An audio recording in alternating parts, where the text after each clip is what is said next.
নবী করিম সাল্লাল্লাহু আলাইহি ওয়াসাল্লাম তার একটা প্রসিদ্ধ হাদিসের কথা আমরা জানবো, অনেকে জেনে থাকবো,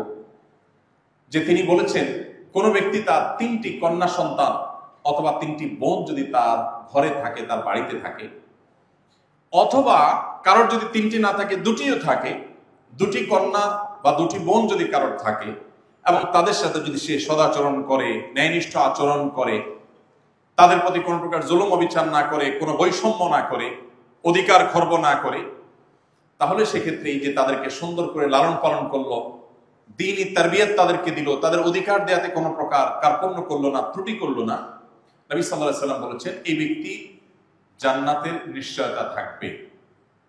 সে ব্যক্তি জান্নাতে প্রবেশ করবে। কোরআনের কোনো জায়গায় অথবা হাদিসের কোনো জায়গায় পাইনি যে এই যে হাদিসে মাত্র 2টি কন্যা সন্তান জন্ম দেওয়ার পর 2টি কন্যা সন্তানের গর্বিত পিতা মাতা হতে পারলে তাদের জন্য জান্নাতের যে গ্যারান্টির কথা বলা আছে, এই 2টির বিপরীতে আমরা যারা ছেলে আছি, 1 ডজন ছেলে লালন পালন করলে জান্নাতের বারান্দায়ও যাওয়া যাবে, এরকম কোন হাদিস আমার জানা নাই। পুরো নবী করিম সাল্লাল্লাহু আলাইহি সাল্লাম নারীদের হজকে জিহাদ বলেছেন, যে আমরা পুরুষরা জিহাদে শামিল হয়ে আল্লাহর সন্তুষ্টি অর্জন যতটা করতে পারবো, নারীরা শুধুমাত্র যদি হজ করতে যায়, নারী হিসাবে হজ করতে যাওয়াটা তার জন্য নানা রকম কষ্টের হয়, অনেক বেশি পরিশ্রম সেখানে থাকে, নারী হিসাবে অনেক সময় তাদের কষ্টের কারণ হয়, পর্দা মেনটেন করতে গিয়ে তাদেরকে এক্সট্রা হ্যাসেল নিতে হয়। এই যে তারা অতিরিক্ত কষ্ট করে, নবী করিম সাল্লাল্লাহু আলাইহি সাল্লাম তার বিনিময়ে তাদের হজকে জিহাদের সমতুল্য বলেছেন,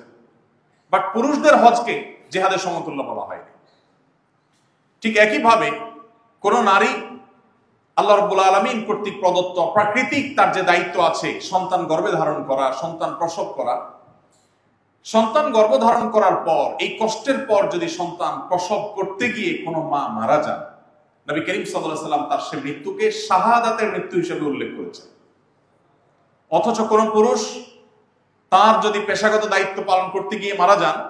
তাহলে তার জন্য আলাদা করে শাহাদাতের মর্যাদার কথা কিন্তু বলা হয়নি। আপনি এভাবে